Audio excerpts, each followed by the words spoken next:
ఎందుకంటే అది నా కోసం బ్రతుకుతున్నానా, నా హౌస్ ఓనర్ కోసం బ్రతుకుతున్నానా అని చెప్పి సగం జీవితం అంతా లెక్కెడితే నా జీవితంలో సంపాదించిన డబ్బు అంతా హౌస్ ఓనర్కి కట్టాను. కనీసం బాత్రూమ్ అంత ఇల్లైనా జీవితంలో సంపాదించుకోవాలనుకుని విశాఖపట్నం సిటీ అవుట్స్కట్స్ లో చిన్న స్థలం కొన్నా. కానీ వెస్టేజ్ కంపెనీలో క్రౌన్ డైరెక్టర్ అయిన తర్వాత అర్థమైంది వెస్టేజ్ లో అన్ని రకాల ఆదాయాలు ఉన్నాయి, హౌస్ ఫండ్ కూడా వస్తుంది. ఈ హౌస్ ఫండ్స్ తో ఎక్కడో మూలం కాదు, సిటీలో ఇల్లు కొనుక్కోవచ్చు అని చెప్పేసి అనిపించింది.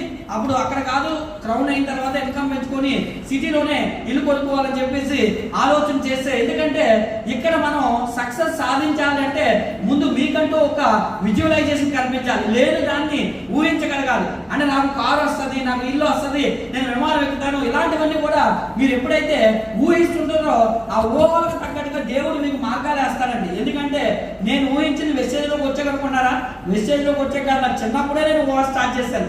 ఎలా అంటే నేను చిన్నప్పుడు మా ఊర్లో జీడిపెక్కలు ఏరుకొని సమ్మర్ సీజన్ లో పెక్కలు రేలుస్తున్న టైంలో నాతో పాటు చదువుకున్న మా పిన్ని వాళ్ళ కొడుకు, మా అన్నయ్య వాళ్ళ అబ్బాయిని అడిగితే నువ్వేమవుతావు అంటే అందరూ డాక్టర్ యాక్టర్ అని చెప్పారు. కానీ నాకు తెలిసి చెప్పానో తెలియదు కానీ దేవుడికి థ్యాంక్స్ చెప్తాను. ఆ రోజు ఏం చెప్పాను తెలుసా, నా పిల్లలు పెద్ద స్కూల్లో చదివిస్తాను, మా ఆవులు కారులో తిప్పుతాను, విమానాల్లో తిప్పుతాను అని చెప్పేసి ఆ రోజు చెప్పానండి. అది దేవుడి ఎందుకంటే ఈ కంపెనీ కూడా అలాగే స్టార్టింగ్ లో ఈ బిజినెస్ స్టార్ట్ చేసినప్పుడు అందరూ కూడా చాలా చులకనగా చూశారు. ఎందుకంటే ఈ రోజుల్లో బిజినెస్ పెట్టాలంటే డబ్బులు కట్టించే బిజినెస్లు అయితే బాగుంటాయి, లేదా ఒక 10,000 20,000 జాయినింగ్ ఫీజు పెట్టాలి. మేమందరం పిచ్చోళ్ళు కంపెనీలు పెట్టి జాయినింగ్ ఫీజు పెట్టామా, కిట్లు పెట్టామా, స్కామ్లు పెట్టామా, నువ్వు వచ్చేటండి ఆ మాతృమూర్తి ఈయనేదో సేవ చేసేద్దాం అనుకో కంపెనీ పెట్టాడంట, నాకు తెలిసి 3 నెలలు ఉంటే చాలు అని చెప్పి చాలా మంది ఆలోచన చేశారు.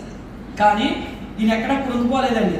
చివరికి ఆ హేళన విని వాళ్ళ అమ్మగారు కూడా ఏమన్నారు తెలుసా, నాన్న నీకు చిన్నప్పుడు చిలక జ్యోతిషం చెప్తే నీ చేయి చూపిస్తే ఆయన కూడా చెప్పాడు, నాన్న నీ జాతకంలో బిజినెస్ యోగం లేదు అని చెప్పేసి చెప్పారు, కాబట్టి వద్దు నాన్న మానే అంటే, లేదమ్మా అవన్నీ పుట్టి బూటకాలు అవన్నీ నమ్మకు, ఎందుకంటే మన తలరాత ఏమి ఎవరు రాయరు, మన తలరాతను మనమే డిజైన్ చేసుకోవచ్చమ్మా అని చెప్పి ఆయన ఈరోజు బిజినెస్ స్టార్ట్ చేస్తే ఈరోజు 5 కోట్ల మంది తలరాతను ఆయన మార్చేశారండి.